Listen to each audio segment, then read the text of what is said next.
Hay muchas razones por las cuales este panel es bastante necesario y muy destacado. En primer lugar, por la presencia de las personas que ven ustedes aquí en este escenario.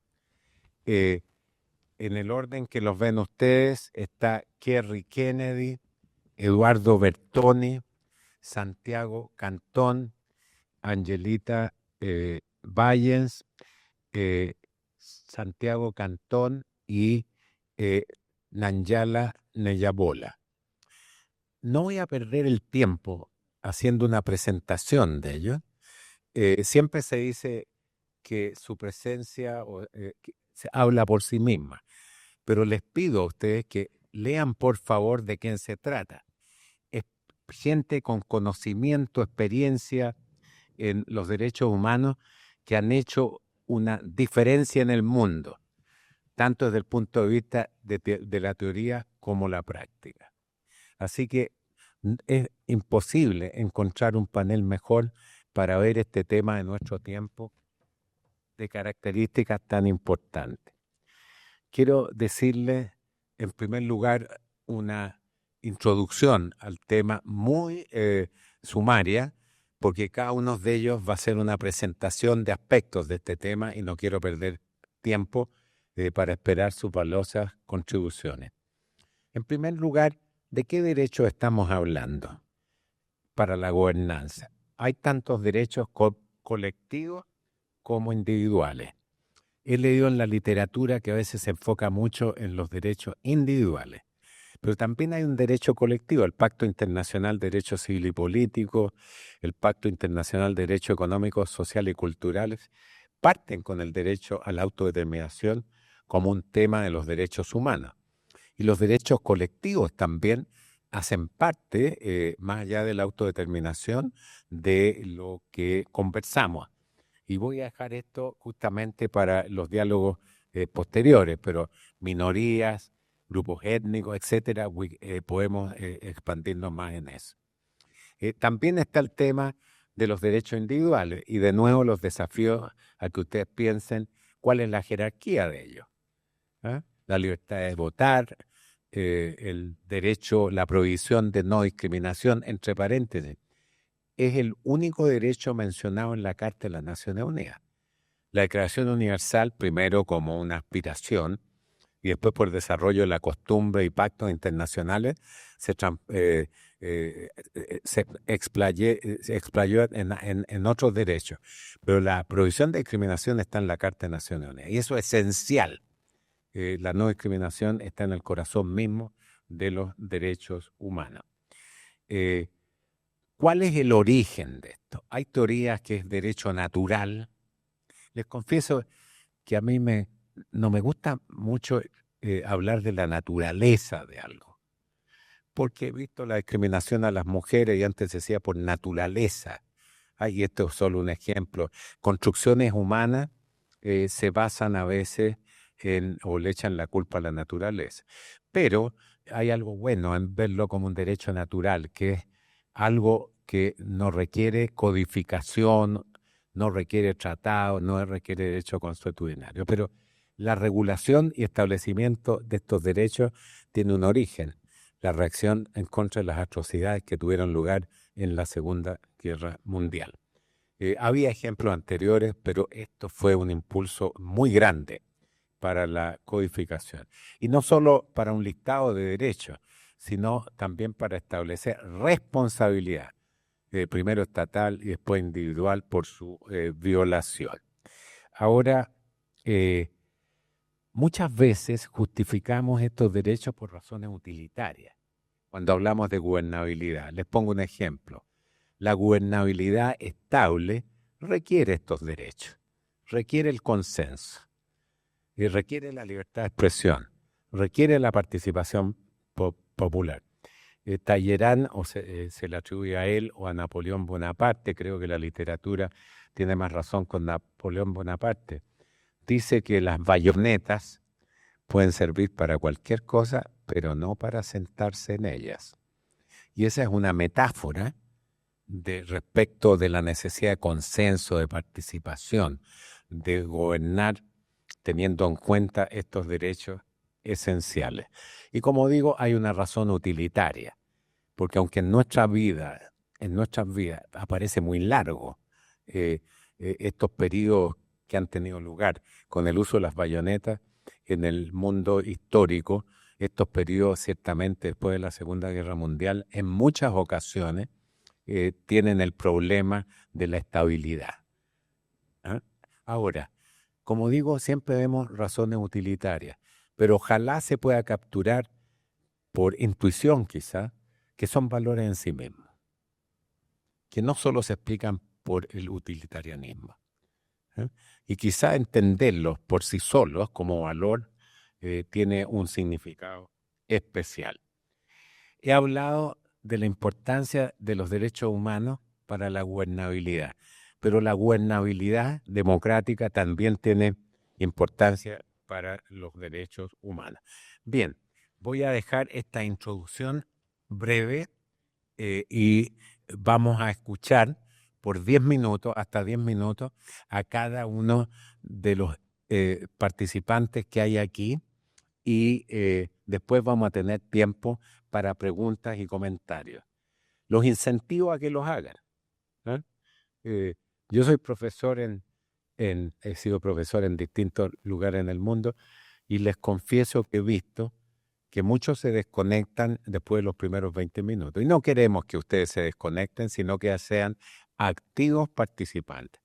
Así que máximo 10 minutos cada uno va a hablar y después vamos a abrir la posibilidad de preguntas, así que no nos decepcionen, es parte de la participación. Así que vayan pensando estas preguntas inmediatamente. En primer lugar, va a hablar Kerry Kennedy. Espero que esto agudice su capacidad de comprender el idioma inglés, que es bastante importante. Los demás vamos a hablar en el idioma natural de los seres humanos, que es el español. No, esa es una broma, debieran reír. Y Nanjala va a hablar en inglés también. Entonces vamos a dar comienzo inmediatamente con Kerry Kennedy. Kerry. Thank you. Here. You have your one. Well, Okay, thank you. First of all, can you hear me? Right. First of all, I'm so happy to be here. And I want to say a few words about Claudio Grossman. He is a superhero of human rights and a superhero of Chile. He worked in the Allende administration. Do you guys remember that? Okay, but your parents do. And he was forced into exile because he was advocating for human rights here. Can you imagine how scary and awful to go into exile? And at that time, then he came to Washington, D.C. And I just want to say I was going to law school at that time. And in my law school, there was not one course on international human rights.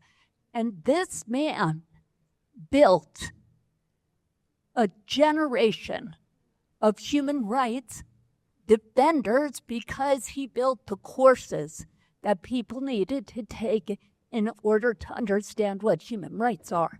And he built really the best program in our entire country on human rights, on international human rights, is at American University Law School because of this man. He's a hero, and I want you to know he's from Chile, and we're so blessed to have him all over the world. So thank you. I've been asked to talk about human rights defenders, but let me just get a sense of our audience first. Who is a human rights defender? Can anyone name a human rights defender? Who do you think of when someone says human rights defender? Who are you thinking of? Raise your hand. Yeah. She said The UN. Oh, you're thinking of, but I'm asking human beings. Who are human beings? But thank you, you're talking about the UN. Yeah. he was a singer. He was a singer. Okay, Mr. Heras. Malala, very, very good, yeah? Who did you want it? Oh, Simone de Beauvoir, great. I love how you come out with these women, yeah. Okay, Cardinal of Chile, yeah. Okay, great. Beautiful poet, yeah. That's true. That's talking about the lady. Good, okay, go ahead. Few more. Un chileno que nos inspiró y nos dejó marcado para creación de que no volviera a pasar de otro país que interviniera en Chile, porque entre los Estados Unidos fue Salvador Allende. Okay, and did you have someone? Yeah. Yeah, yeah. Martin Luther King, love that. Yes? Eleanor Roosevelt. Okay, and one more. Rosa Parks, okay, love that. One more.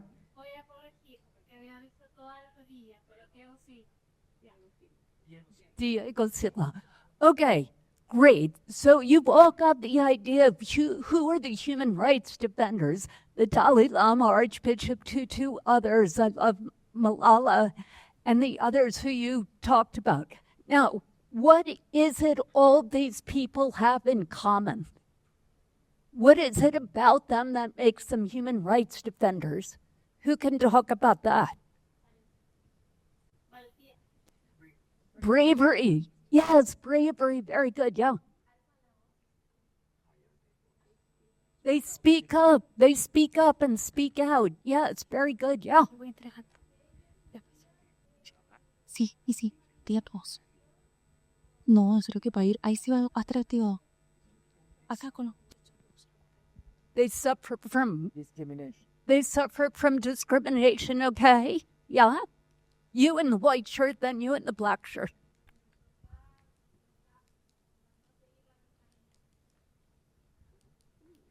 Can you say it again?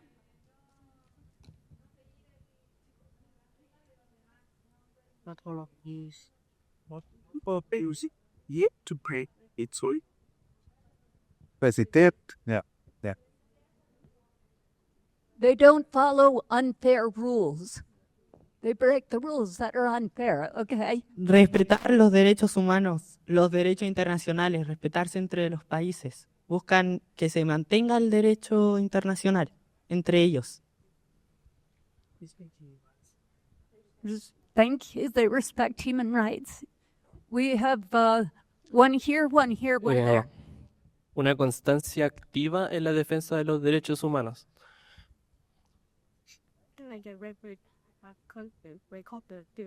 Defense, yeah. And then there.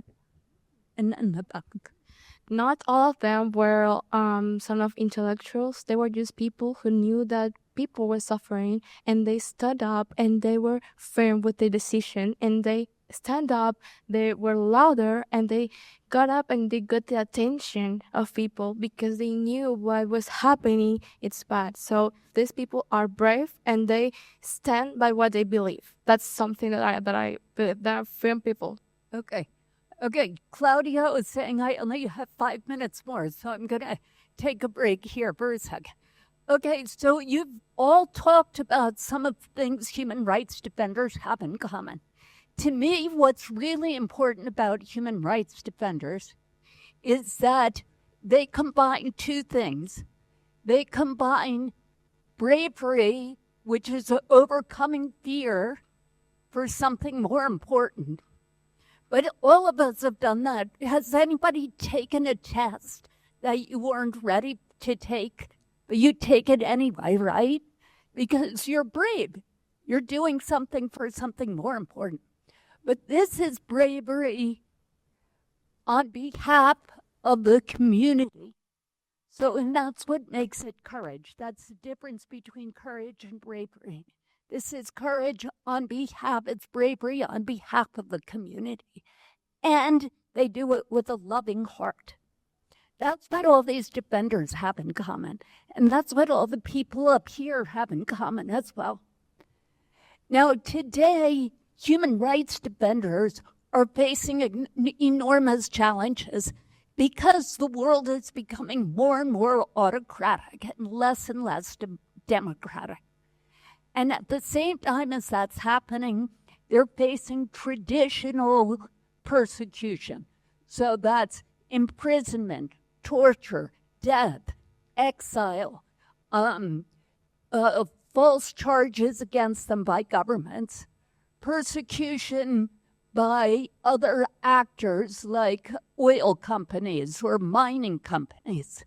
So that's happening. At the same time, they are also facing new kinds of threats, which we're going to hear more about today, but threats that are online. So disinformation campaigns, destroying their reputations, threatening them by putting up their name, their address, their cell phone, the name of the place that their children go to school, their applications for a loan from a bank, and putting that all up online, which threatens their lives and the lives of their families.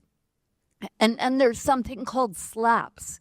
SLAPPs are malicious lawsuits without a base, mostly brought by big mining and oil companies in order to persecute the human rights defenders that are protecting our lands, our indigenous lands, but also the air we breathe and the earth that we live on. All of these things are happening today.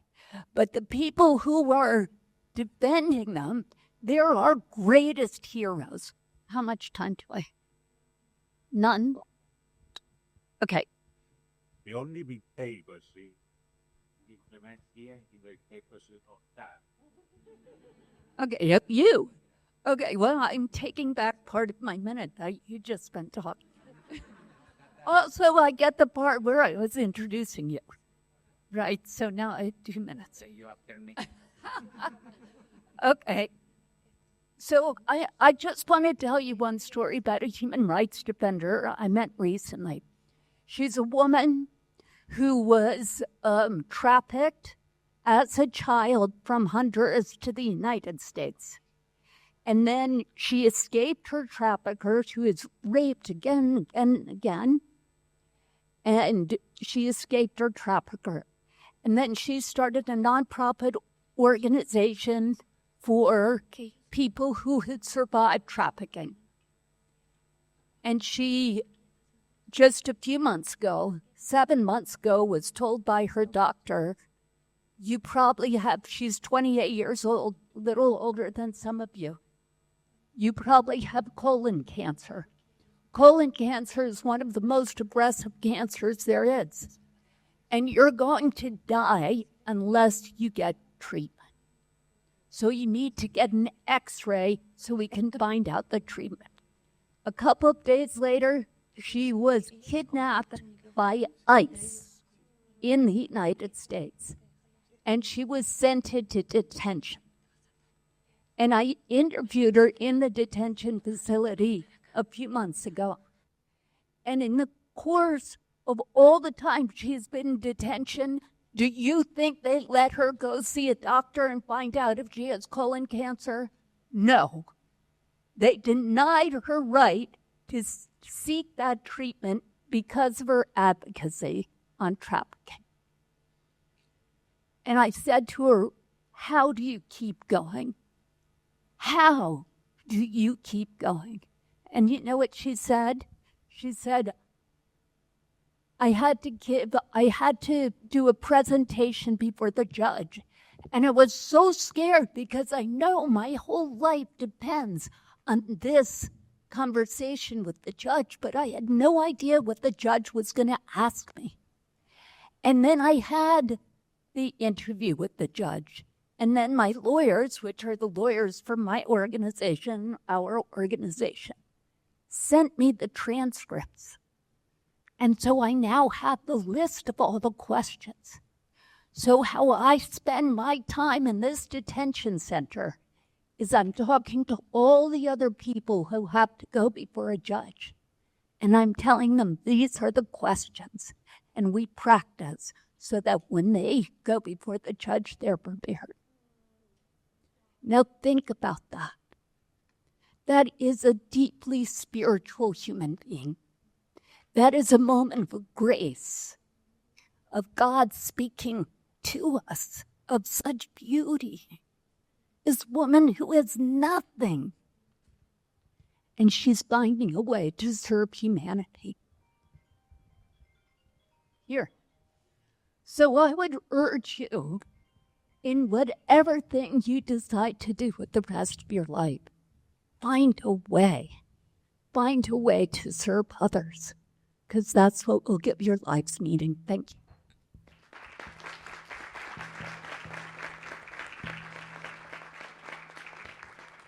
Thank you, Carrie, for your presentation.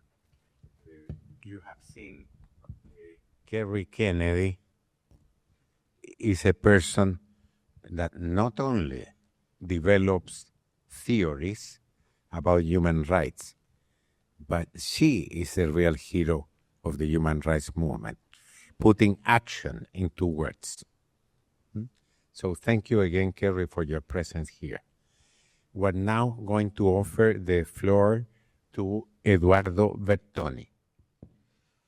Hola, buenas tardes. Déjenme comenzar diciéndoles que cuando me invitaron a este panel, tuve mucha alegría, me sentí muy honrado con quienes iba a estar en el panel.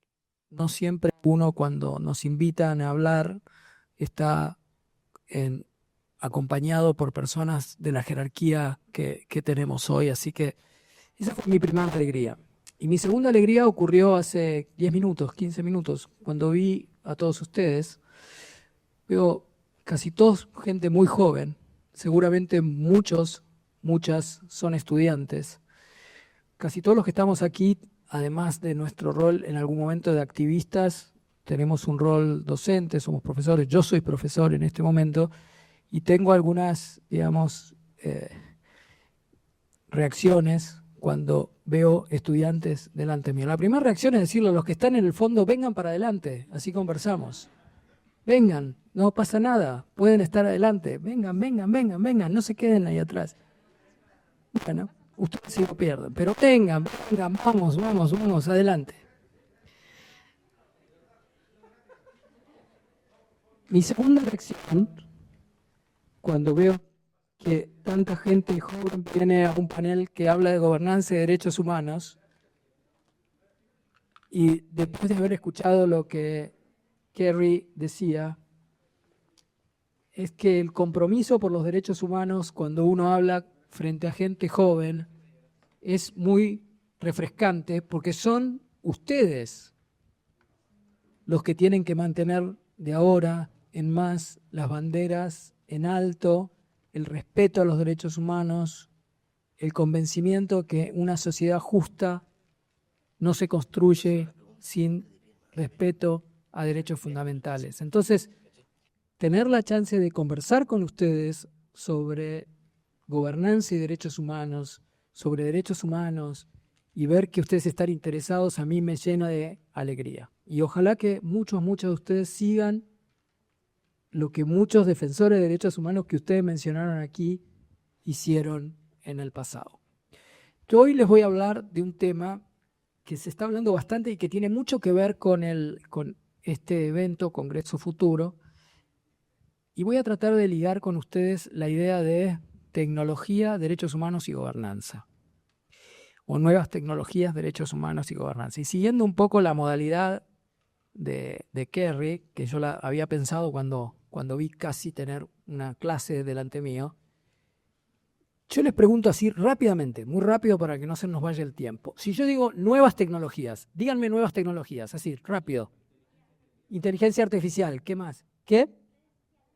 Inteligencia artificial, redes sociales, ¿qué más? Robótica, ¿qué más? ¿Qué más? Realidad virtual, metaverso, ¿qué más? Drones. Bueno, podríamos seguir, ¿no? ¿Hay alguien más que quiere agregar alguna nueva tecnología? Sí. ¿Cómo? Cyberlaw. Eso no es una nueva tecnología, es casi un concepto. Sí. Computación cuántica. Si usted me explica a mí cuál es la computación cuántica, realmente cambiamos el lugar y listo. Y explican lo del gato de Schrödinger y todo eso, sería genial. Pero no entiendo bien, es una de las cosas que se viene y es absolutamente contraintuitivo, la mecánica cuántica. Pero, ¿por qué pregunto todo esto? Porque hay una tendencia, y estoy seguro que cuando ustedes mencionaban estas nuevas tecnologías, y estamos hablando en un panel vinculado con democracia y derechos humanos, hay una inclinación a asustarnos y ver un lado negativo de todas estas tecnologías, en el respeto y en el ejercicio de los derechos humanos. Y hay mucho para decir sobre eso, y lo vamos a decir, pero también hay mucho para decir sobre las nuevas tecnologías y los beneficios que pueden traer para el ejercicio del respeto de los derechos humanos. Y yo quiero con ustedes reflexionar sobre ambos aspectos. Porque cada vez que yo digo el título Impacto de las tecnologías en los derechos humanos, lo primero que en los últimos años viene a la mente de las personas es el impacto negativo. Aquí Kerry recién mencionó, por ejemplo, algunos de los riesgos que corren defensores de derechos humanos, misinformation, o nosotros como activistas. Pero pensemos un ratito sobre las nuevas tecnologías y los beneficios. Pensemos, por ejemplo, en derechos humanos como el derecho a la salud. ¿Cuánto bien que hacen las nuevas tecnologías en muchas personas que sufren enfermedades que hace unos años eran muy complicadas de darles algún grado de alivio? Yo ayer en este evento hablé sobre las neurotecnologías. Esas tecnologías que permiten intervenciones en el sistema nervioso central, en el sistema nervioso periférico, y que están dando unos avances importantes a enfermedades como el Parkinson, como el Alzheimer, personas que han tenido accidentes y han perdido motricidad, y gracias a estas neurotecnologías su derecho a la salud está siendo beneficiado altamente.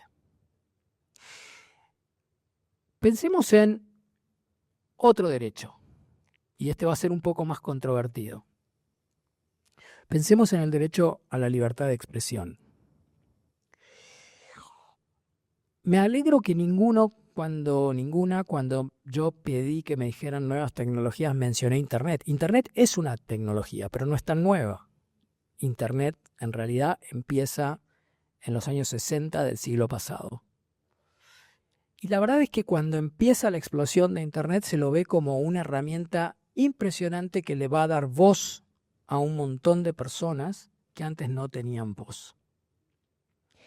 Y más allá de los aspectos negativos que podemos estar viendo hoy de la conectividad con Internet y del uso de ciertas plataformas, la posibilidad de conectarnos, comunicarnos y expresarnos libremente que tenemos gracias a esas tecnologías son absolutamente impensadas hace 50 años o tal vez un poco menos.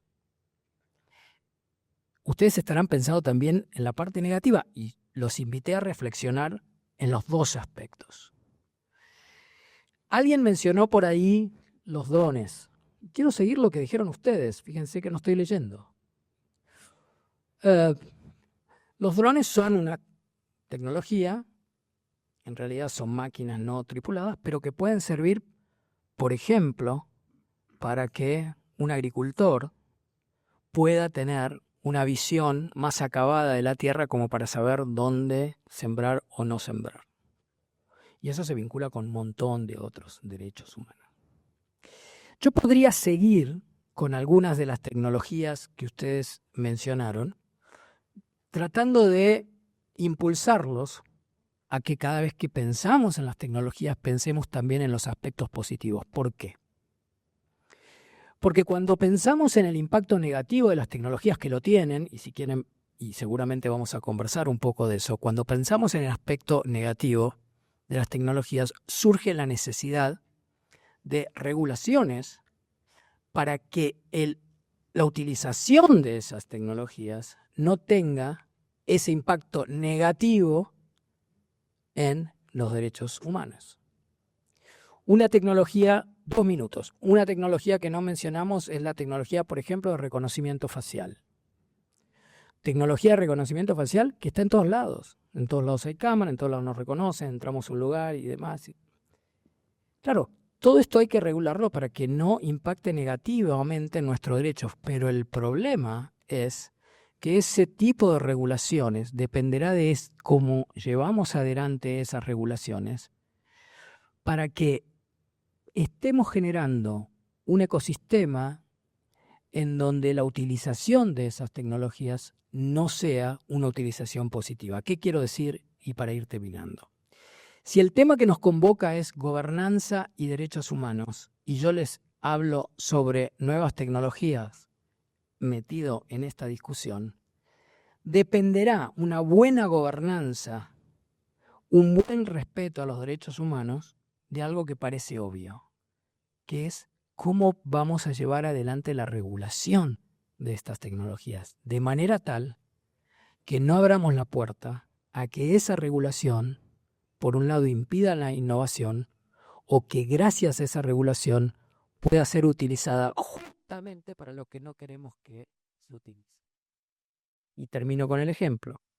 Imagínense, porque aquí se lo mencionó, no hablé de inteligencia artificial, todo el mundo habla de inteligencia artificial, después charlamos si quieren, pero el tema de redes sociales va a depender de cómo nos aproximemos a cualquier regulación de moderación de contenidos de las redes sociales, que nos acerquemos a un mundo en el cual nos censuren, a un mundo en el cual nos podamos expresar libremente. Hay mucho más para decir, pero dejo acá.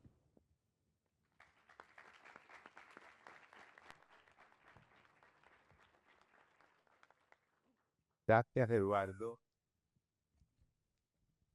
Ojalá no se hayan perdido la presentación que hizo él ayer sobre el tema de tecnología y derechos humanos. Si lo han hecho, está todo grabado, así que los invito a que lo vean. Gracias a la tecnología. Sí. Y este era el punto que quería hacer. Ahora también pueden ver la presentación de apertura del Congreso del Futuro que hizo Kerry Kennedy, para que vean no solo la parte teórica, sino la aplicación concreta de su pensamiento a la situación actual. Ahora, quisiera ofrecerle la palabra a Angelita Valle. Gracias, Claudio, y gracias a todas y todos por estar aquí y a los organizadores. De nuevo, muchas gracias, Claudio, por convocarnos. Para mí también es un placer estar también rodeada de personas que admiro tanto y de las que he aprendido mucho a lo largo de los años. Mi tema es más sobre una herramienta que ha servido mucho para la protección de derechos humanos y también de manera más general para la gobernanza, para la democracia, para el Estado de Derecho. Pero como estamos en esta dinámica más interactiva, mi tema es litigio estratégico y antes de hablar de litigio estratégico para la defensa de derechos humanos quería preguntarles primero qué entienden por litigio, no estratégico, hablemos solo de litigio en general. Cuando yo digo litigio, ¿a qué me refiero? Por favor. Bueno, el litigio sería como un juicio dentro de lo que sucede dentro del juicio. Sí, como un utiliza el litigio clásico, no ¿no? recuerda mucho al abogado litigante. Claro, que acudes a una corte para reclamar un derecho, para resolver una disputa, en fin.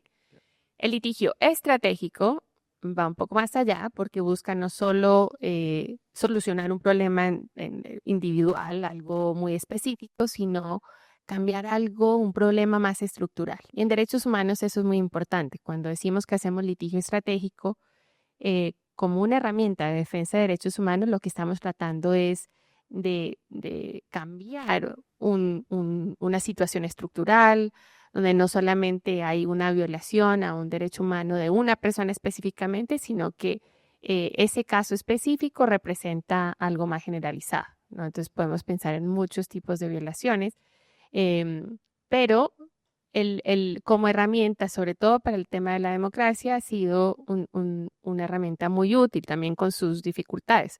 Una de las cosas que hacemos en mi organización y que también aquí tenemos varios de los panelistas lo han hecho, y empezando por Claudio, que creo que es uno de los primeros grandes litigantes a nivel internacional, que a través de los casos que llevó en particular ante el sistema interamericano, que es uno de los sistemas de justicia que son supranacionales. Las cortes a nivel interno, por ejemplo, aquí en Chile hay todo un sistema de justicia que tiene, por supuesto, el deber principal de proveer justicia, de proteger los derechos de las personas, pero cuando eso falla, como ha fallado en el pasado o en algunos temas, las cortes no responden como deberían. Existe este otro sistema que va más arriba, digamos, que es supranacional, porque va más allá del estado específico, que si alguien mencionaba ante la pregunta de la defensa de derechos humanos a Naciones Unidas. Naciones Unidas tiene un montón de mecanismos de protección de los derechos humanos donde uno también puede hacer litigio estratégico, es decir, puede llevar un caso que es emblemático de una situación más amplia, ¿no? Y a través de ese caso tratar de establecer un estándar de protección legal, pero también promover políticas públicas o una reforma legislativa. Y a nivel regional tenemos el sistema interamericano, que ha sido muy importante sobre todo en América Latina e incluso para países como Chile. De hecho, cuando hablamos de litigio estratégico es imposible no mencionar algunos para mí, de los casos más bellos de litigio estratégico en materia de libertad de expresión y acceso a la información que se impulsaron desde Chile, ¿no? Quizás han escuchado ustedes, si a alguno le interesa el derecho, el caso de la última tentación de Cristo, que es un caso que tiene, que ver con la censura previa.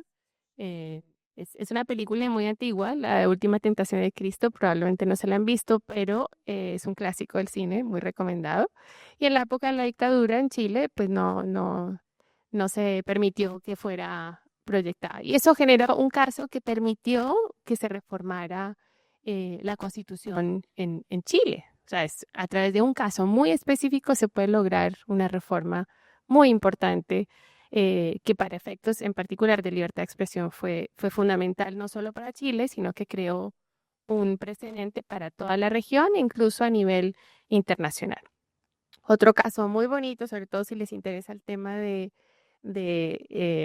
derechos ambientales, pero también en su conjunción con el tema de acceso a la información y transparencia, es otro caso chileno que se decidió ante la Corte Interamericana, que es el caso de Clor Reyes y otros contra Chile, que fue el primero en el que se reconoció explícitamente que hay un derecho de acceso a la información pública como un derecho humano autónomo y que pues también transformó el concepto y el principio de transparencia como una obligación estatal. Es decir, los estados tienen esta obligación de transparencia en proyectos y en temas que puedan tener un impacto en la población. Aquí, digamos, libertad de expresión es uno de los derechos que están al corazón de otro concepto del que les quiero muy brevemente hablar, que es espacio cívico. Es un tema en el que desde mi organización trabajamos mucho, que es una de nuestras prioridades, que es un concepto, básicamente cuando hablamos de espacio cívico, estamos hablando de ese espacio que tenemos como ciudadanos, como personas, de organizarnos, de expresarnos, de protestar, de crear organizaciones, de involucrarnos y participar en temas de interés público, en temas que nos afectan como personas, como comunidades, como ciudadanía. Y por eso es tan fundamental cuando hablamos de democracia, porque si no existe este espacio, es muy difícil que podamos hablar de una democracia verdadera, que podamos hablar de gobernanza, porque es ese espacio cívico es el que nos permite también pedirle cuentas al Estado, pedirle cuentas a los distintos poderes del Estado y combatir la represión que en este contexto en el que vivimos a nivel mundial y también en América Latina en este momento de autoritarismo, de erosión de esta separación de los poderes, en donde las instituciones cada vez están más concentradas bajo el poder ejecutivo en muchos de los países, y no tenemos que irnos muy lejos, ¿no? Fuera de Chile, Hay varios países vecinos que están pasando por un proceso muy fuerte de erosión de ese Estado de Derecho, de autoritarismo, donde ese espacio cívico se está también reduciendo. Y entonces la posibilidad, lo que hablaba Kerry cuando hablaba de las personas defensoras que están enfrentando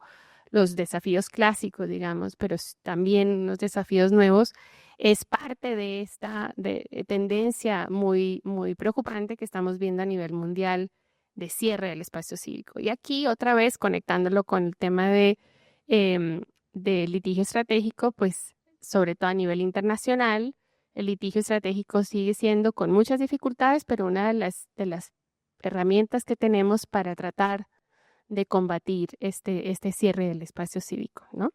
Voy a parar allí porque me da la sensación de que ya me comí los 10 minutos. Tengo 2 minutos. Bueno. Sí, está bien, esos 2 minutos. No voy a preguntarte. Ahora, quiero quizás usar los últimos 2 minutos para hablar de algunos de los desafíos que tenemos como organizaciones que hacemos litigio estratégico, y es que, sobre todo a nivel internacional, en este momento, los propios mecanismos ante los cuales hacemos este litigio estratégico también están siendo atacados en su independencia, en su autonomía. Ustedes habrán escuchado las noticias de cómo a nivel de Naciones Unidas, por ejemplo, se han recortado significativamente los recursos. Hay países como Estados Unidos que están desafiando abiertamente la autoridad y el peso que tiene la Organización de Naciones Unidas, el derecho internacional. Estamos en un momento de crisis donde se está repensando todo esto y las reglas de juego, y eso, claro, afecta también la posibilidad de que con el litigio estratégico pueda uno obtener buenas decisiones, pero además que esas decisiones sean cumplidas, ¿no? Que es lo que se está desafiando en este momento. Y a nivel regional también el sistema interamericano tiene sus complejidades. Algunos estados han intentado cooptar, no solo atacar la independencia y la autonomía de estos mecanismos como la Corte Interamericana o la Comisión Interamericana de Derechos Humanos desde afuera, sino incluso desde adentro, ¿no? Tratando de imponer personas como integrantes de estos mecanismos para que desde adentro cambien completamente la naturaleza y la autonomía que un organismo que se ocupa de derechos humanos debería tener. Pero bueno, paro allí, que me da un poco de pena parar en este tono tan negativo, pero ya tal vez en las preguntas y respuestas podamos conversar un poco del lado bueno y de las buenas noticias que tenemos en este tema. Muchas gracias.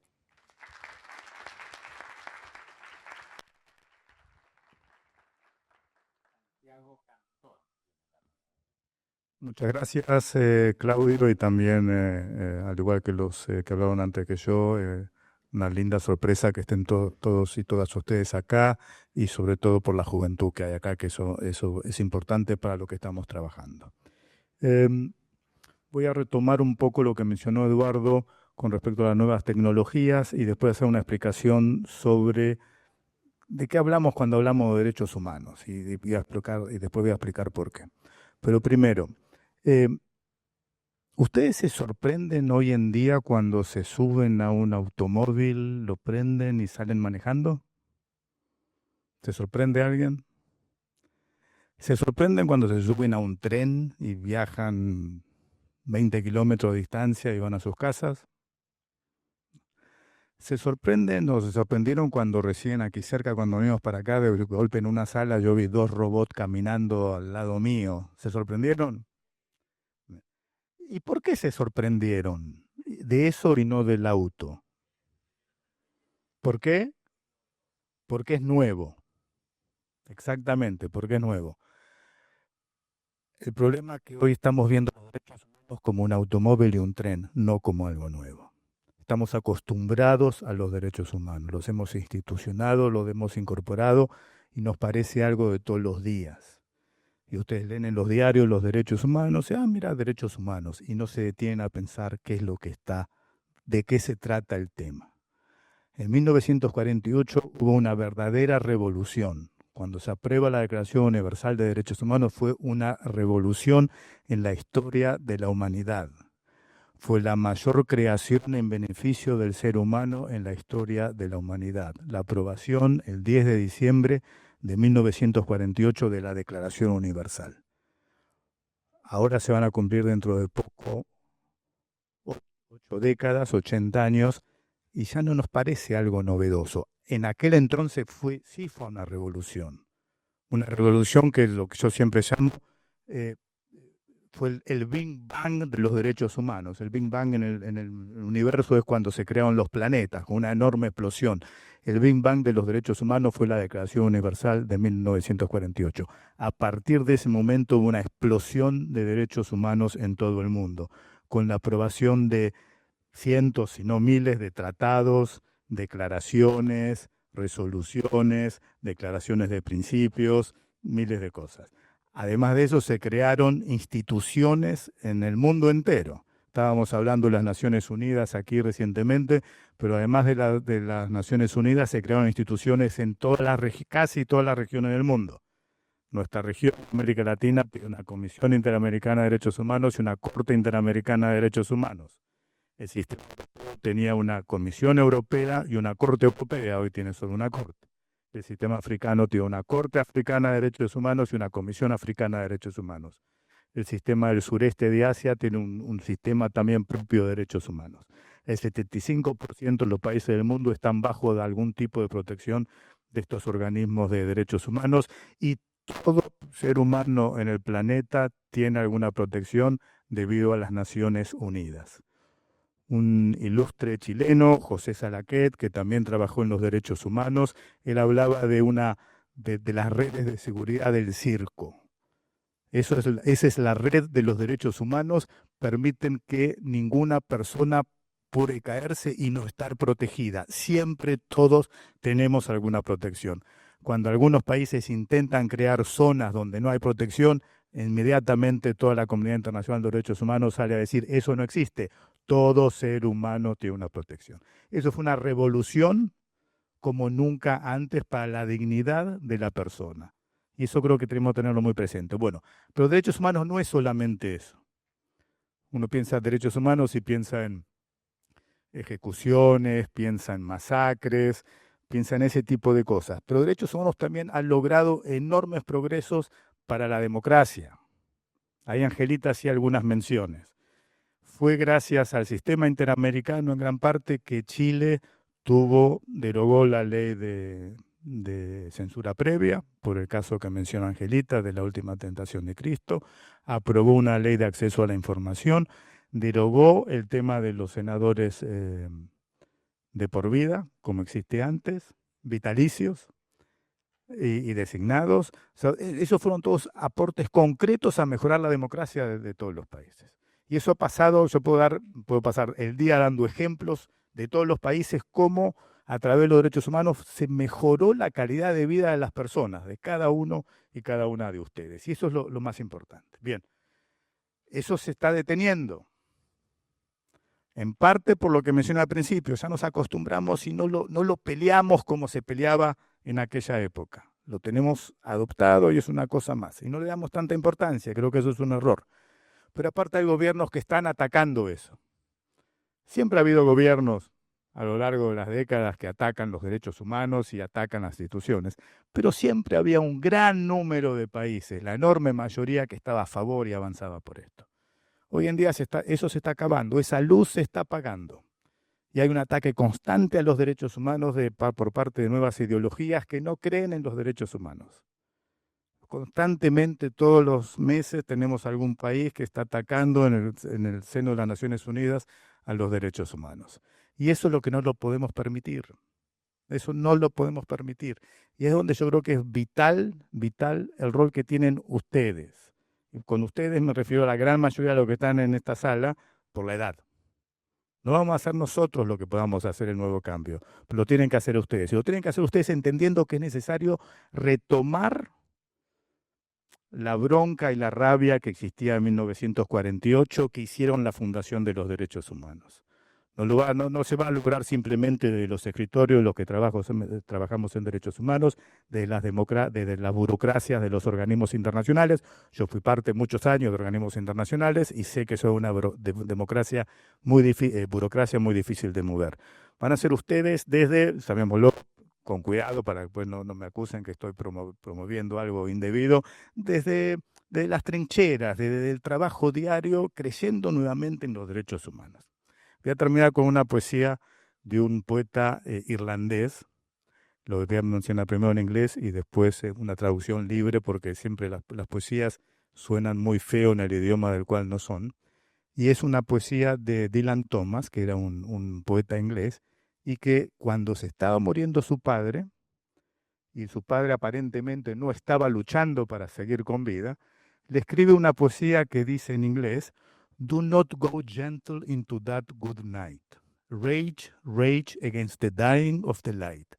No te vayas suavemente hacia esa noche buena, noche larga, rabia, bronca contra la muerte de la luz. Y eso es lo que tenemos que hacer ahora. Y van a ser estas generaciones lo que lo van a poder lograr. Muchas gracias.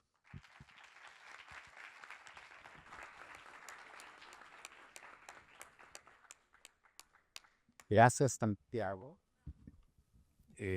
Santiago fue secretario ejecutivo de la Comisión Interamericana de Derechos Humanos, entre otros cargos, y hoy día es el secretario ejecutivo de la Comisión Internacional de Juristas, entre paréntesis, que toma casos y promueve la protección de los derechos humanos. Finalmente, en esta vuelta, y para postre, que es el plato más importante para mí por lo menos, te tenemos a ti, Yala, así que tienes la palabra también por 10 minutos. Okay. Y cuando preguntes, acuérdate que te van a quedar 2 minutos. Okay. Muchas gracias. I'm going to speak in English. That's all the Spanish that I have. I'm also going to follow the trend and do a survey, but mine doesn't involve speaking. Everybody in the room know what deepfake technology is? Okay. When you first heard about deepfake technology, can you put your hand up if you had a positive reaction? If you thought this is good technology? Okay. Can you put your hand up now if you had a negative reaction? Like the first time you heard about it, you just thought, this is bad. Thank you. For the people who are watching, that is the majority of the people. And I would say maybe like 95% of the people in the room. It's interesting because when you look at how international law is responding to the changes that are happening in digital technology, there's a gap between the people who are making the laws and the people who have to live under the laws. And so a lot of the research that I've been doing is about how digital technologies, platforms, social media, emerging technology intersects with our ideas about democracy and about human rights. What will our human rights look like in this emerging space? How does it intersect with the things that existed before? And what new things does it create? What new possibilities does it create? Today, I want to talk to you about 3 trends that I've been observing as someone who does research and who also practices in this space. When I say practices, that means both from a policy perspective, helping governments make decisions about these things, but also as an activist, as a person who believes deeply, as everybody on this panel does, about the value of human rights.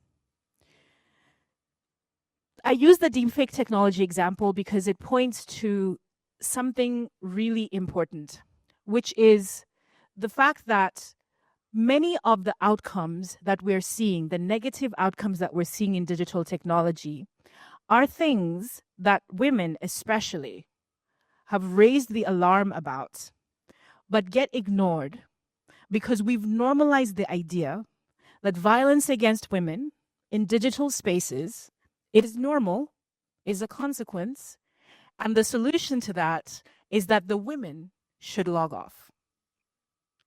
We've normalized the idea that when Grok, which we saw at the beginning of this year, makes the technology widely available that produces non-consensual images of women, that the response, the adequate response is, let's put it behind a paywall so the women don't see it. So I spend a lot of my time thinking about why. Not just the superficial thing, let's make a new law, which is what a lot of governments are doing now. The UK government says, we're going to make a new law. The French government, we're going to go to court. And I ask myself, well, why did you think about this before? When 95% of the women who you asked would have told you from the beginning that this isn't going to end well. Some of that is sexism. Some of that is ageism, right? The gap between the people who make the laws and the people who live under the laws is also shaped by people's ideas about how digital technology connects with, quote unquote, the real world. But if you're spending 7 or 8 hours of your day online, that is real life. That is your day-to-day experiences. So I'm going to talk to you about 3 trends that I've observed as a person who's always asking this why question. Not just about the superficial changes that we can make, but the deeper philosophical shifts that need to happen to make sure that our digital lives are shaped by a concern about human rights, that we're always thinking about keeping each other safe and defending our right to exist as fully online as we do offline. One of the things that I've observed is we're creating new spaces and new sites for democracy. You've heard a little bit about this idea of shrinking civic space and the idea that there was a time when we would either be able to gather physically or even digitally to express our political opinions. And now we're finding a lot of pushback and punishment for human rights defenders, for young people who organize protests. Uganda is having an election on Friday, and today the Ugandan government announced that they were shutting down the internet for the next 2 days because they didn't want people to go online and talk about the election and especially express support for the opposition. Earlier, last year, you heard about the wave of Gen Z protests, of all of these young people who are organizing and mobilizing to resist authoritarianism. And there was backlash against that. And one of the more interesting things that emerged is in Nepal, for example, Discord. I don't know how many of you use Discord. The main site through which they organized the protest was Discord. And I'm very much a Twitter person. I know that makes me old. But it's very interesting because it's gone in waves. There was a time when all the protests would be organized on Facebook, and then they were organized on I'm never going to call it X. His mama named him Twitter. I'm going to call him Twitter. And now everybody's moving to Discord and all of these other sites. Why is that? I think it's because digital technologies lower the cost of organizing, right? It feels like it's easier to be able to send a message or to declare your political interests than it is to go out and stand in the corner and say, and hold up a sign and say, I'm protesting. Now, I'm very conscious that I'm saying this in Chile, which has a long history of youth organization and, in fact, really inspired a lot of young people with the protests that you had here, led by young people a few years ago.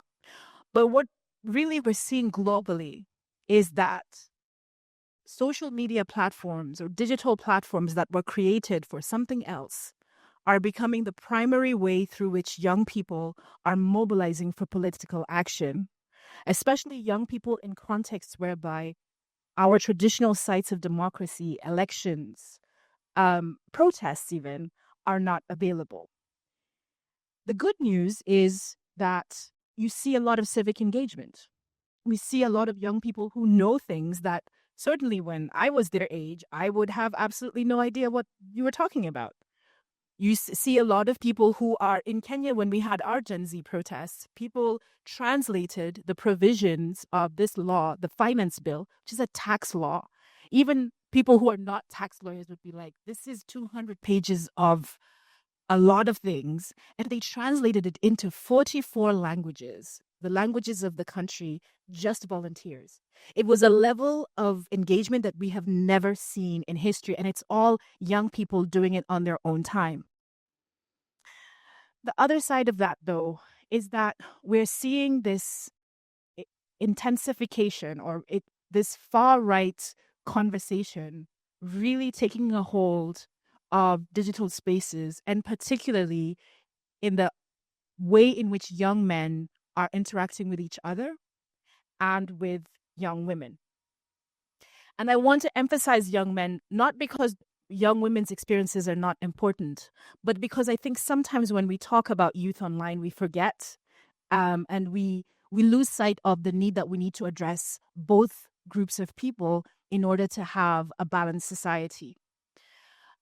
In almost every case where we've seen a rise in authoritarianism or a normalization rather of extremism, we see this beginning with people building communities online that begin with abusing women, that begin with harassment of women.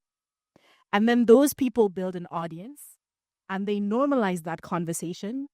And then a politician comes in and monetizes that. I'm going to give you money because you have 50,000 followers, you have 2 million followers. I'm going to give you money to mobilize your followers to support me. Have you all seen that as well? It's a global trend. It happened in Kenya, it's happened in India, it happened in Mexico, it's happened in the United States. So paying attention to how online spaces are changing masculinities, I think is going to be a very important priority. The second trend I want to point out is, again, our ideas of what it means to do democracy, to live in a democracy, are also shifting. I think we had gone through a long period, for example, whereby climate and all of these other priorities were considered to be added onto our conversations about democracy, which was about elections. It's about getting people to vote every 7 years, every 5 years. Oh, that's telling me my 10 minutes is up. Okay. And right now, instead, we're seeing, especially this generational shift of young people saying, well, maybe democracy is how I engage with my university. Maybe it's advocating for better funding for social services and things like that. And I think that's important because that's something that has gotten broken in our conversation, specifically the value of local action. Everybody always thinks democracy, human rights, let's go for the national, let's go for changing the president, let's go for changing the law. But there is so much action that gets left on the table, which is local action. How can I influence my school? How can I influence my university? How can I influence my neighborhood? That's also democracy. And that's one of the encouraging trends that I think is important to highlight. The flip side is what I talked about before, shutdowns. Every time citizens act, power reacts. For every action, there's a countervailing reaction. And so we have governments adapting and learning new surveillance technologies, new ways of monitoring online, our online behavior, our online connections.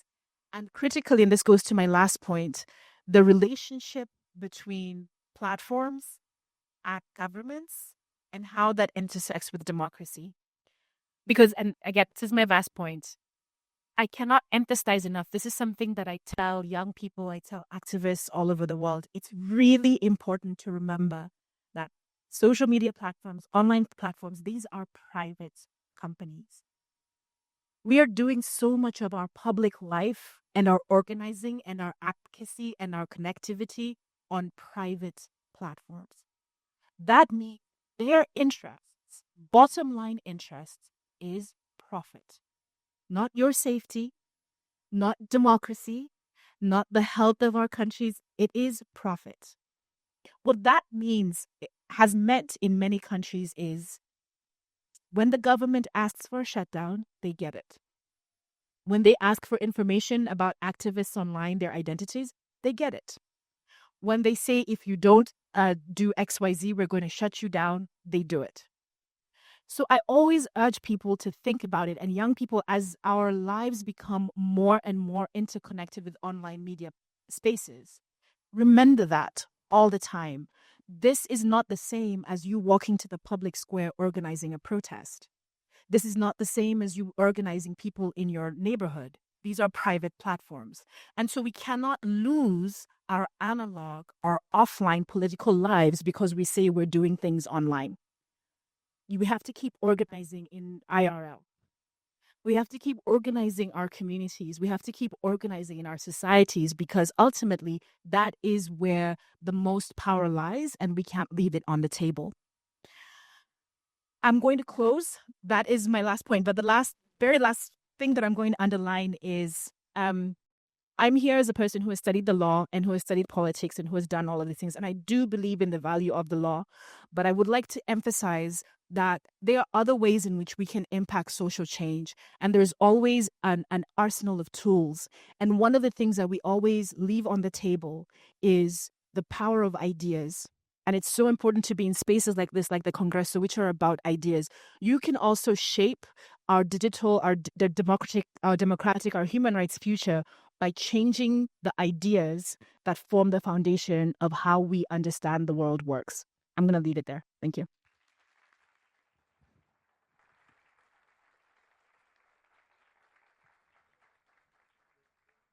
Nuevamente, gracias por esta presentación tan inspiradora. No solo hizo referencia a la acción jurídica, pero también dentro, respetando el Estado de Derecho, posibilidades de influir. Ahora quisiera darle y no ahora, ya Kerry creó esto de meterlos en la argumentación con preguntas. Quisiera darles una posibilidad adicional para que hagan preguntas, comentarios. Lo único que les voy a decir que mientras los que están aquí tenían 10 minutos y yo les daba 2 minutos extra, no se extiendan más allá de los 2 minutos. Si se extienden, yo les voy a decir tienen 10 minutos más, al revés, no. Pero bien, sería interesante también una sugerencia. Ustedes tienen la ventaja de saber quiénes somos nosotros, de cierta manera. Sería también interesante que no fuera un diálogo sin saber de ustedes. No nos interesan ni las cuentas bancarias, ni quién es el papá y la mamá, sino en qué colegio están, en qué estado de su educación. Ese muy, muy brevemente, ¿ok? Eso creo que es bueno. A ver, vamos a partir... vamos a partir de adelante hacia atrás. A ver. Sí. Bueno, gracias. Mi pregunta va a ser para Gary, so I want to change to ¿Para quién? English. Para Gary. Well, I'm a student of cinema film. I used to study political science, so that's why I'm here. So I try to take oral experience this in the Congress to make another things from my space that's film. So my question for Kerry is because I know about your background. It's amazing and it's mind blowing that you're here because of your things and your life experience. So my question is by the nowadays situation at the United States. So what about your thoughts and what do you think that the American citizens has to do against the nowadays government because of the situation? So that's from your experience, and what do you like to say for those Americans who wants to fight against the actual government? That's the question. Thank you very much for that question. We talked earlier, many of us mentioned that our world is becoming more autocratic and less democratic.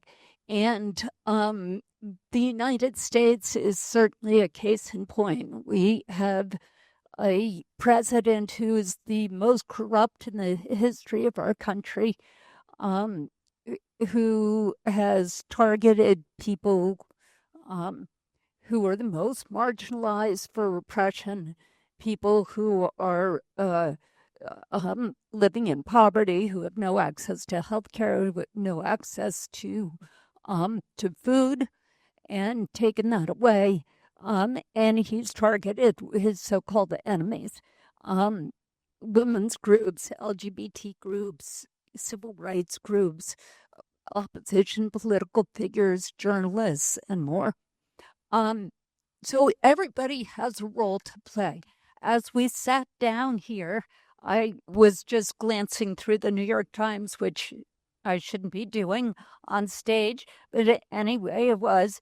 And the headline was, I was so incredibly excited about this, that 5 prosecutors just quit their jobs because they refused to do what the Trump administration was demanding that they do in persecuting the family of the woman who was killed by ICE. Fantastic. What great people. We have so many prosecutors at the federal level who have left the Department of Justice in protest. We have so many people who have left the Department of State in protest because of what's happening and other parts of government.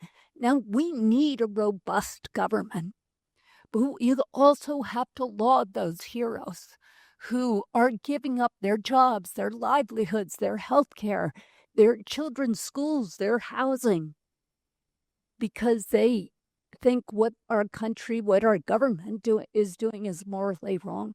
So that's one piece of it. At the most basic level, people are online, as we discussed, and telling their truth, speaking their truth to their friends, their family, their loved ones, their wider centers, and saying, we have to stop this. As a result, what happens? Last spring, there was a No Kings rally, and 3.5 million people showed up in every state of our country. Last October, 5 million showed up for the same rally. So this is growing and spreading. Last week, after the killing of the woman who was killed by ICE, people across our country again came out and protested. That's a really important piece of this. Voting is a really important piece of this. Bringing lawsuits right now, we have, Angelita and I work together. We have 27 lawsuits against the Trump administration. All of them are strategic litigation, which means that you don't just win on behalf of your client, you change laws so that this can never happen again to anyone else. So we're winning those cases. We don't win all of them, but we win a lot of them domestically. Incidentally, let me just say parentheses. We also have about 40 cases internationally under Angelita. This was started by Santiago when he worked with us, but under Angelita, and you know how many cases she's won? She has never lost a single case. That is Angelita Bayo.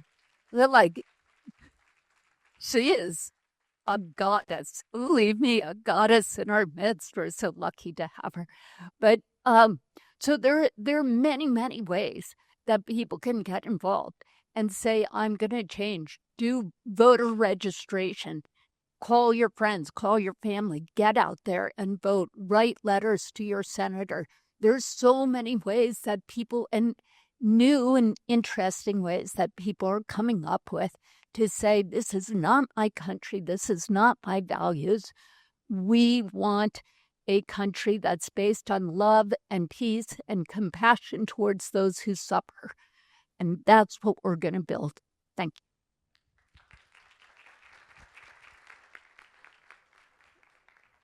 you. Quisiera saber si alguno de ustedes quiere agregar algo, aunque la pregunta iba con nombre y apellido, pero con tu consenso, si alguien quiere decir algo, ¿no? Mira, yo quisiera agregar algo. Estuve muchos años en el sistema interamericano, tanto en la Comisión Interamericana Interamericana y antes, ¿no? Con Juan Méndez, por ejemplo, llevamos el caso de Manfredo Ángel Velázquez sobre desapariciones, Morales Sierras sobre los derechos de la mujer, Alebuto y otros derechos, etcétera, etcétera. Cuando estuve en el Comité contra la Tortura, se me amplió la visión también en muchas cosas. Por ejemplo, la situación de los uigures en Rusia. 1 millón de personas a los que les trataron y les tratan de lavar la cabeza porque piensan en China, en este caso, que ratificó la Convención contra la Tortura, pero no acepta el derecho de petición individual. voy a hablar solo de las grandes potencias. Después tuvimos el caso de Rusia. Los opositores de Putin tienen mala suerte, se caen de los aviones, se caen del noveno piso, se les cae el avión, etcétera, etcétera. Es muy importante ver y crear espacios jurídicos, por ejemplo, en relación a la libertad de expresión, a la ampliación de la capacidad individual de actuar. Y estamos viendo un momento de gran tensión mundial porque justamente estamos violando violaciones masivas y sistemáticas que apuntan a distintas posibilidades. Y una de esas posibilidades es la distribución geográfica del mundo también. Entonces yo quiero ampliar la pregunta en base de mi experiencia, sin, digamos así, disminuir la importancia del otro. Y a propósito de eso, decir algo. Tom Frank, un gran escritor, filósofo jurídico norteamericano, escribió sobre las condiciones de legitimidad de lo que uno dice. Y eso tiene que ver con la efectividad y la capacidad de convencer. Y piensen ustedes, ¿cuándo tiene uno capacidad de convencer? ¿De quién lo convence? Primero tiene que ver con la historia, el que habla.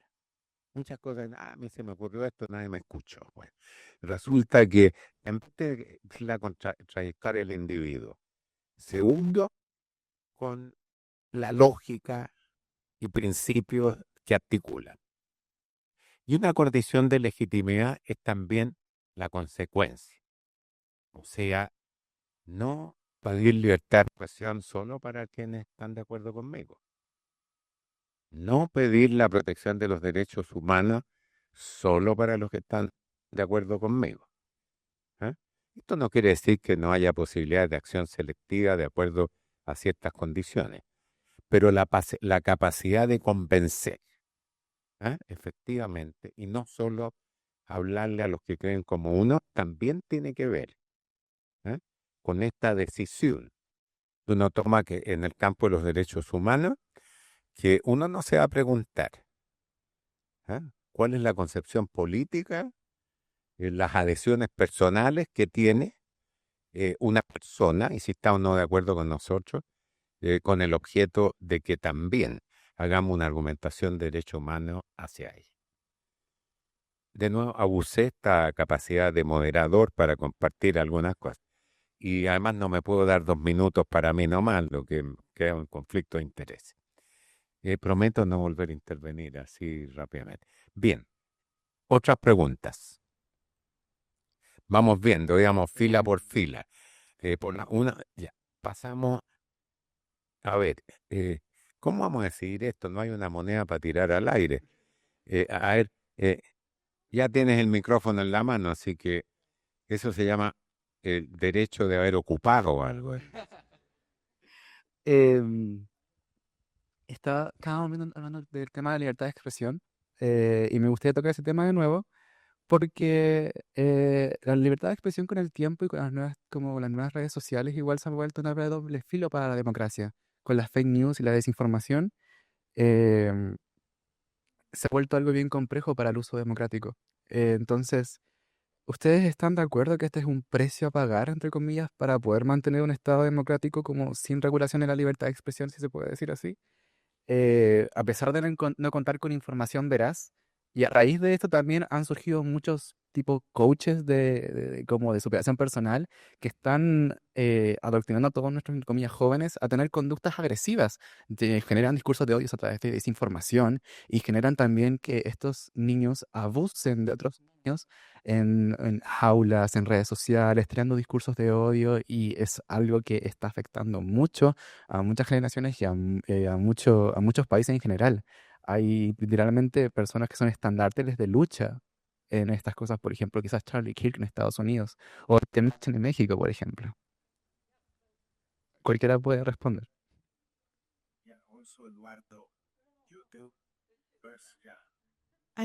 My translator is going in and out of action, so I might have missed most of it. But if I understand correctly, you're asking about the trade-off between freedom of expression and addressing the new harms that are emerging, like misinformation and hate speech and everything. Exactly.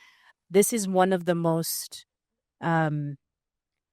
intense debates that are happening right now in reaction to digital rights law and people who are thinking about these things. Because for certain governments, I'm thinking about China, for example, the balance is that the government draws the line very high. And so there is really an obstacle of, can we even say that there's freedom of expression here? Because, there's a lot of things that get restricted that would be harmless in other contexts. The flip side of that is that you have governments that don't do anything until really bad things happen. And that's why when I was speaking, I mentioned that we have to also consider that there are other sites, there are other spaces and other ways of changing the way in which we understand or implement change. Gracias. And I think that, in international law, we spend a lot of time talking about what is called hard law, the legislation, the cases, and things like that. But so much of international law is norms. It's beliefs.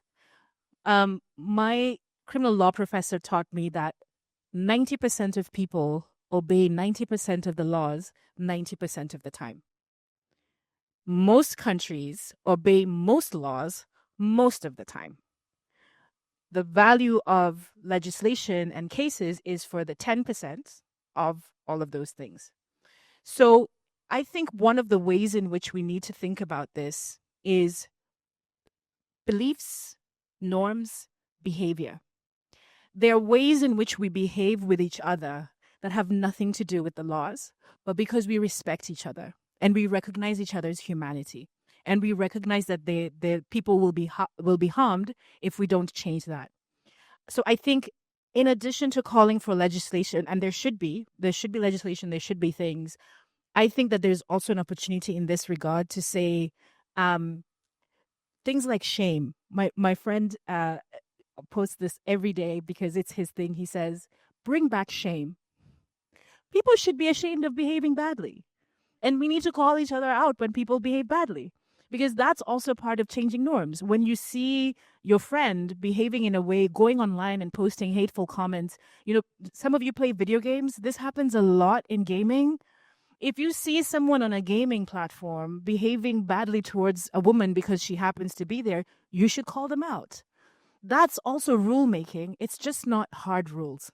And you would be surprised. In international law, so much of what we do really comes down to, we believe that everybody else is going to behave that way, and so we behave that way too. Norms are important. Beliefs are important. And I think that will help us address some of this tension, because it is a very real tension. I hope I've answered your question. Okay. Good, thank you.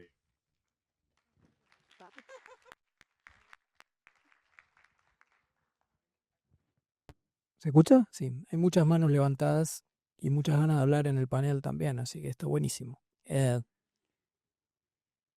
tema de la libertad de expresión en estos días es un tema complejo y las respuestas son complejas y tienen un montón de aristas. Yo les voy a empezar contando dónde yo me posiciono, porque es bueno saber desde dónde habla uno cuando está dando una respuesta, porque bueno, él me está hablando desde ese lugar. Yo empecé a trabajar temas sobre libertad de expresión y libertad de prensa cuando la era digital era muy incipiente. Yo defendía periodistas que constantemente denunciaban el poder en mi país y que corrían riesgo de ser altamente multados o inclusive de ir a la cárcel. Yo de primera mano me di cuenta lo que significaba la regulación de la libertad de expresión mediante leyes que podían ser en los papeles neutras, pero cuando se aplicaban y la interpretaba un poder judicial corrupto, no independiente, generaba autocensura y censura. Yo estuve con periodistas que les explicaba que el caso lo íbamos a ganar y me decían, Eduardo, yo la próxima vez esto no lo escribo. Yo no quiero más tener una patrulla policial en la puerta de mi casa notificándome que tengo que ir a un juzgado. Yo no quiero más un juzgado que un juez me pregunte. Y yo les decía, vamos a ganar. Te lo agradezco. Yo no vuelvo a escribir. Entonces yo escribo lo que escribo y digo lo que digo desde una posición en donde cada vez que me hablan de regular la libertad de expresión me da escozor. Vamos a dar un pasito más adelante y hablar de la era digital. Entonces, no puedo dejar de mirar cuestiones que sí ocurren. No puedo dejar de mirar que las tecnologías como las redes sociales permiten, por ejemplo, problemas vinculados con pornografía infantil, problemas vinculados con discriminación de mujeres. Y temas que quiero en un título más grande, que vos lo mencionaste y por eso lo traigo a cuento, de la desinformación o la información falsa. Esos problemas tienen que tener soluciones diferentes si estamos pensando en ámbitos regulatorios. No podemos tener una regulación diciendo regulación de contenidos de las plataformas, porque no todos los contenidos son iguales, no todos los contenidos tienen los mismos efectos y no todos los contenidos tienen una interpretación que sea igual. Entonces, déjenme hablar de desinformación por un ratito. Este es un problema que constantemente sale cada vez que decimos no. Este es un problema para la democracia, tenemos que atenderlo y algo tenemos que hacer con estas plataformas que dejan que haya información que desinforme a la gente. Entonces, mi primera pregunta es, bueno, ¿cuál es el problema? Cuéntenme cuál es el problema. Bueno, el problema es que se puede estar torciendo la voluntad del voto de la gente a través de la desinformación. Esto se escucha todo el tiempo. La gente vota distinto por la información que surge en las redes. Ok, ¿dónde están las investigaciones que dicen eso? Bueno, aquí hay unas. Yo les digo, mira, aquí hay otras que dicen, con el caso de Hillary Clinton, por ejemplo, hay gente que ha hecho un montón de investigaciones que dicen, la verdad es que el movimiento del voto por la desinformación fue muy pequeñito. Eso aquí me llama a mí a pensar. Me llama a pensar que, en definitiva, tal vez hay operaciones de regulación de la libertad de expresión para que, como yo les decía antes, con herramientas de regulación en la mano, poderes judiciales corrompidos, cooptados por el Estado y demás, hagan uso de esas regulaciones para callar a la oposición política. Entonces, a mí me da para vigir, digo, pensemos bien cuando hablamos de regular los contenidos en las redes sociales. Hay un tema que es cierto y yo no puedo mirar para otro lado y ocurre, que es que uno de los principales actores de desinformación y de utilizar las redes sociales como caja de resonancia de mentiras para atraer votos hacia su lado son los candidatos a posiciones políticas, candidatos presidenciales, legisladores y demás, o mismos políticos. Si ustedes, y ese es un trabajo que yo hice, está publicado por ahí, y demás, como siempre, a veces no me va tan bien. Si ustedes se fijan, o el análisis que yo hice fue, bueno, ¿qué pasa si un candidato a una posición política miente durante la campaña? Bueno, hay que regular las redes sociales. No está regulada. ¿Vos sabés que los códigos electorales se lo prohíben? ¿Vos sabés que si un candidato en una campaña electoral miente, tiene una sanción que puede ser directamente la desafiliación del partido político? ¿Vos sabés que lo pueden sancionar inclusive económicamente? ¿Vos sabés que en Argentina hubo 2 casos que esto ocurrió? Entonces, ¿por qué no nos preocupamos por aplicar las leyes que tenemos en vez de estar pensando en dar y hacer herramientas que en definitiva nos sirvan como un tiro para atrás para la libertad de expresión? Entonces, ¿qué quiero decir con esto y con tu pregunta? Y cierro ahí. Y dijiste algo que todavía me da más miedo. ¿Cómo sabemos? Porque estamos dejando información que no es veraz. ¿Y quién dice que la información es veraz? Obviamente, Eduardo, por Dios, acá está oscuro. No, yo digo, está claro, no, está oscuro. Bueno, no, ahí hay una cosa es falsa. Pero la distinción entre lo falso y verdadero en ciertos ámbitos es muy compleja de definir. ¿Quién va a tomar esa definición? Ojo, esto no lo estoy diciendo yo. Esto lo dijo la Corte Interamericana en 1985. No hay que agregarle una adjetivación a la información. La información es información. Y es el receptor el que tiene que tomar la decisión, inclusive, de darse cuenta o de advertir que es veraz. Eduardo, ¿qué me está diciendo? La gente no se da cuenta de eso. Yo digo, es cierto. Entonces, ¿no será que estamos con un problema de educación? ¿No será que estamos en un momento bisagra en donde, bueno, tal vez tenemos que esperar, adecuar, ver que las aguas bajen, porque como yo les decía hace un momento, no todo lo que sucede en las redes la gente lo cree.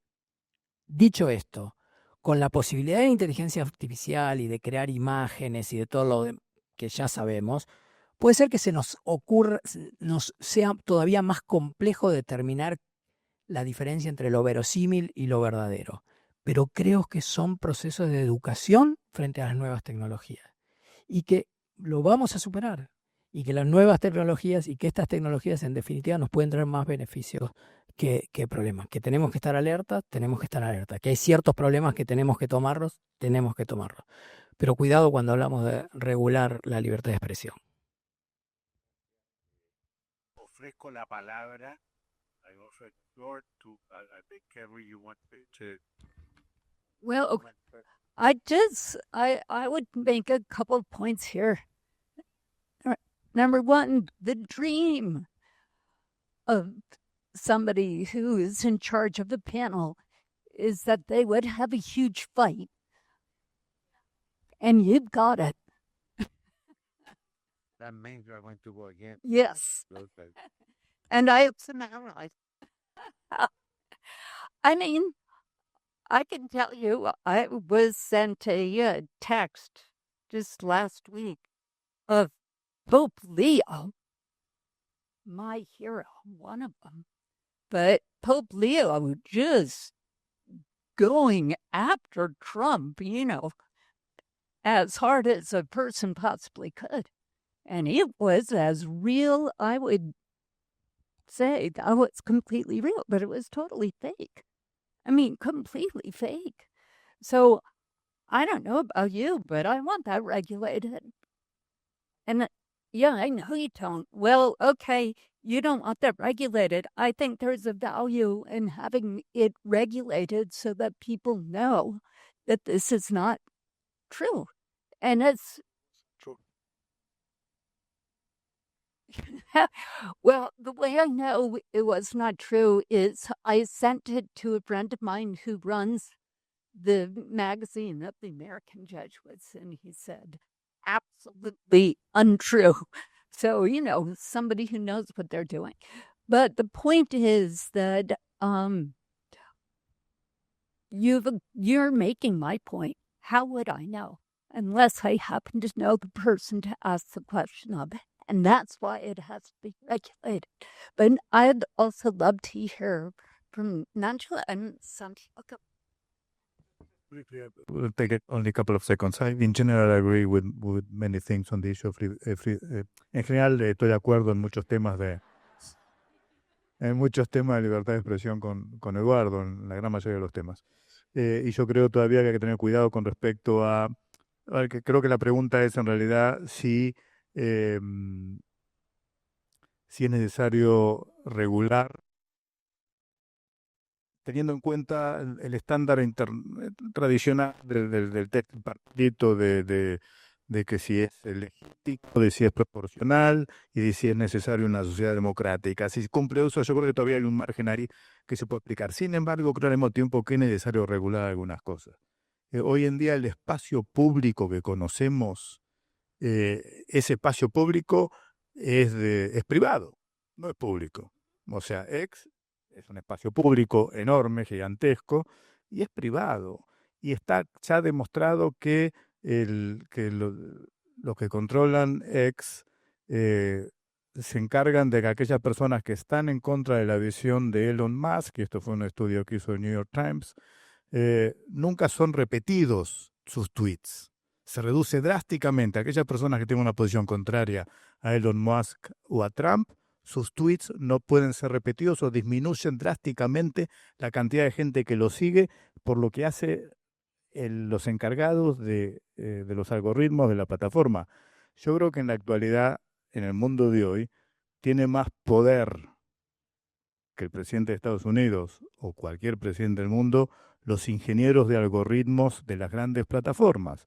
Son ellos los que nos están diciendo qué es lo que queremos leer. Nosotros creemos que lo estamos eligiendo nosotros.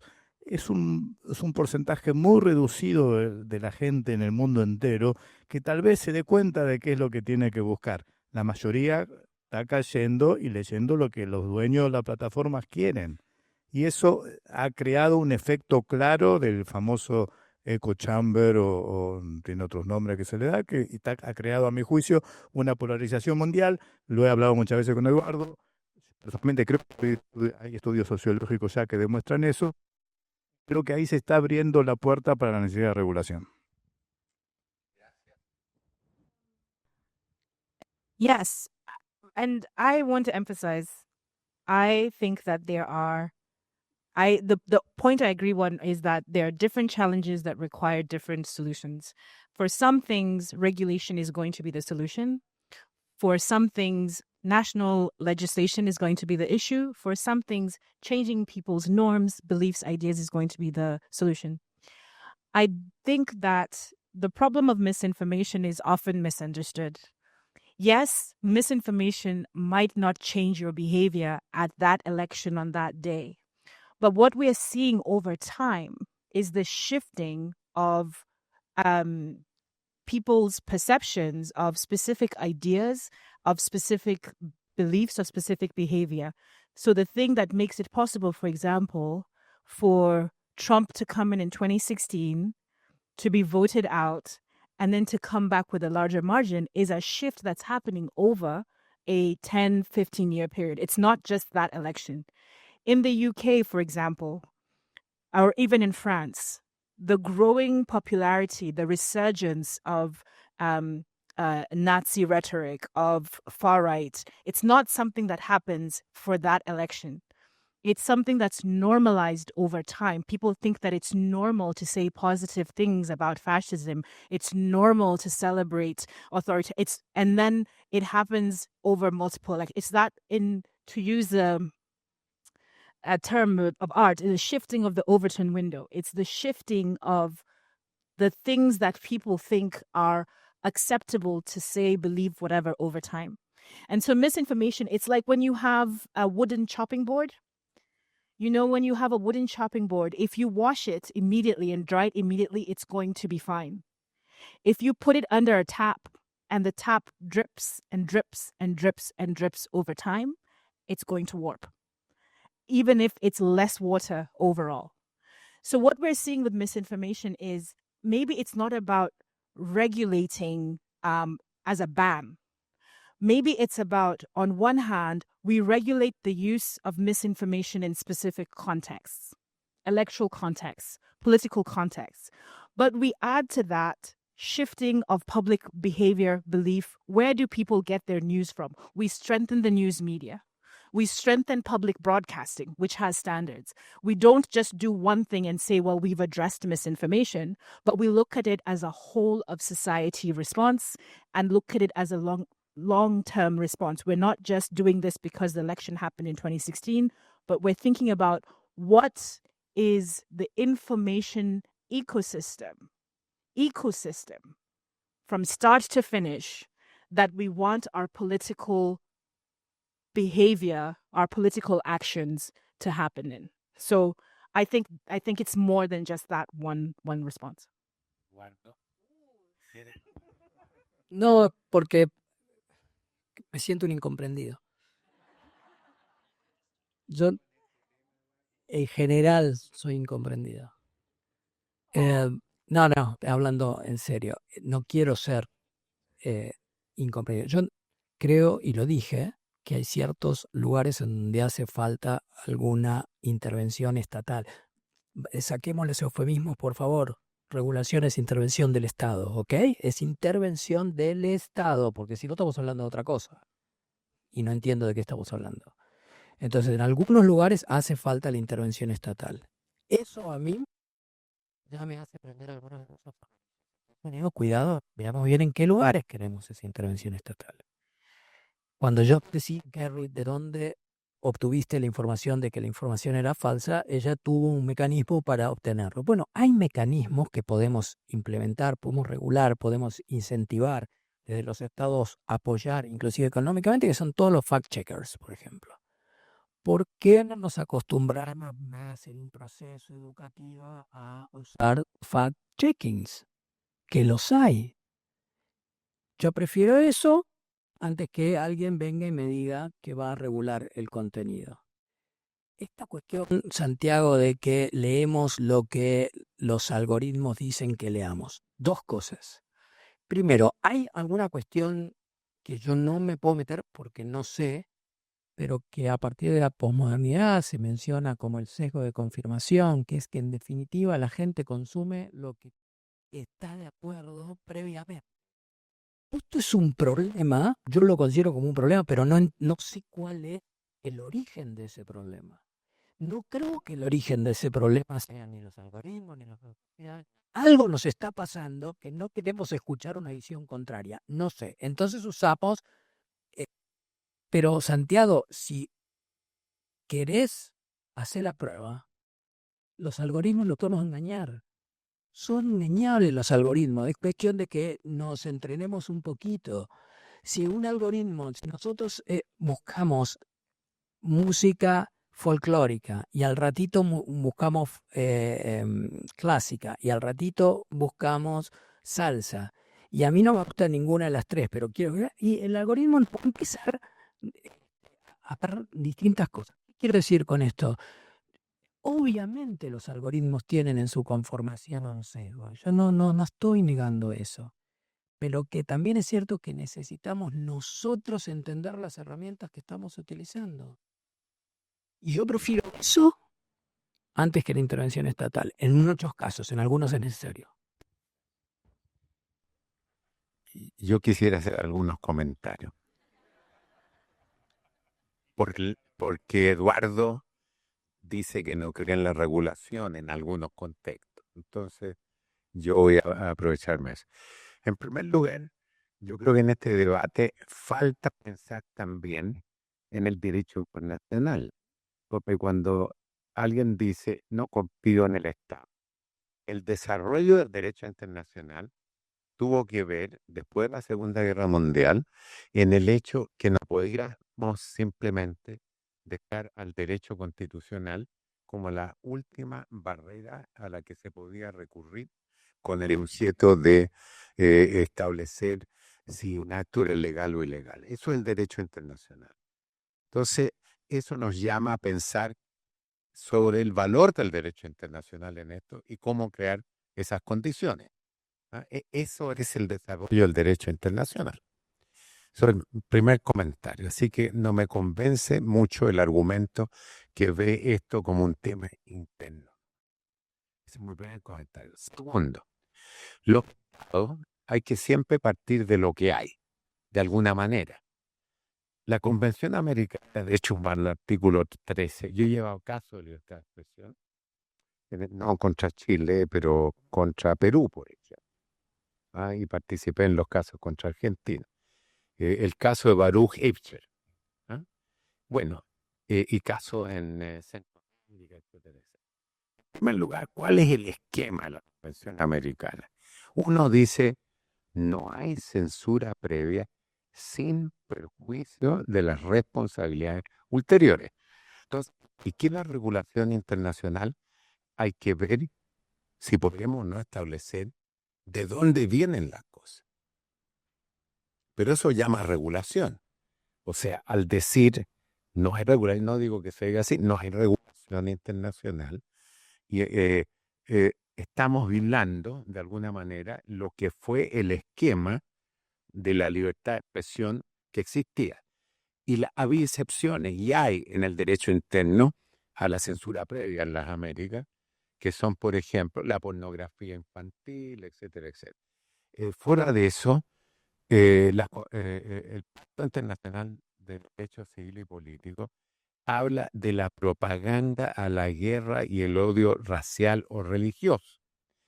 La interpretación es que eso simplemente no se puede salvo que haya una posibilidad de un efecto respecto a eso. Hay otras disposiciones que por las redes sociales se están haciendo, violan simplemente lo que existe en el derecho internacional. La institución de la reputación de la gente creaba, por ejemplo, el ex sistema interamericano y la Convención Americana, el derecho a la respuesta. Entonces, en mi opinión, hay una necesidad de regulación y de regulación internacional con el objeto de evitar justamente que esto sea simplemente una cosa interna. Ahora, hay posibilidades de acciones de organización en esto, en la comunidad internacional. Una es las empresas, el mercado hace lo que quiere. Tiene alguna virtud que hay más creatividad, pero las consecuencias son tremendas. La otra posibilidad, el Estado interno regula. Un ejemplo de eso es, por ejemplo, el primero es de los Estados Unidos, el segundo es China. Y ese Estado establece en función de la cohesión social normas que evitan la libertad de expresión. Y entre paréntesis, en función de esa cohesión social, exportado ese modelo a más de 50 países. Hay una tercera posición que han adoptado los europeos que están en proceso de desarrollo universal, que es una cosa mixta, que tiene elementos de intervención del Estado y que también toma en cuenta la necesidad de evitar abusos. Yo soy partidario de eso. Creo que en desarrollo no es muy difícil obtenerlo ahora, pero cuando alguien nos decía que era imposible obtener un marco de derechos humanos, también pensamos que era posible. Pero contra el control estatal absoluto y contra esto chip libre, como decíamos en el Liceo Eduardo Lavarra, para hacer lo que uno quiera, no. Y esto es un proceso en desarrollo, porque hay en juego muchas cosas. No pretendo tener la última palabra, así que me quedan. Yo usar mis 2 minutos los reservo para otro. Y les digo, ¿no? Cervantes se le atribuye esto que dijo, es mejor el camino que la posada. ¿Qué quiere decir esto? Mejor que vean ustedes la discusión y saquen las conclusiones por ustedes. Bien.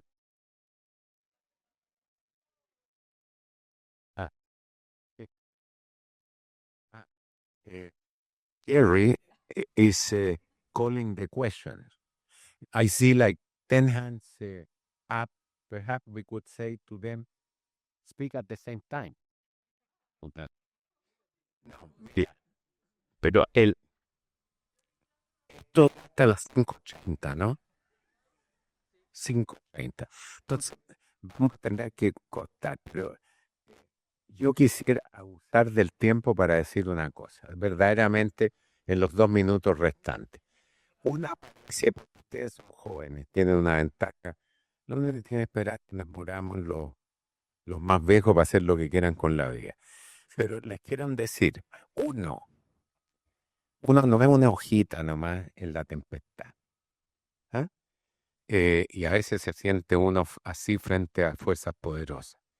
Lo primero que hay que hacer en el ambiente digno, no solo ver los grandes problemas del tiempo, en el ambiente de uno hay temas de acoso, de discriminación, de tratamiento mal a la gente. Uno puede actuar ahí al margen de lo que piensen las grandes potencias. En segundo lugar, hay que pensar en los clientes. Voy a tocar un tema que tiene que ver con mi experiencia. Los creyentes impopulares. Nada puede ser más, podía ser en la Edad Media más impopular que la bruja. Les pido a ustedes que piensen cómo son impopulares ahora. El derecho no es solo la protección de la voluntad de la mayoría, sino proteger a la minoría. Yo vivía en Holanda cerca de un pueblo que se llama Oudewater, Agua Vieja. Y ustedes saben que cientos de miles de personas fueron quemadas vivas en la Edad Media, ¿no? Por brujas.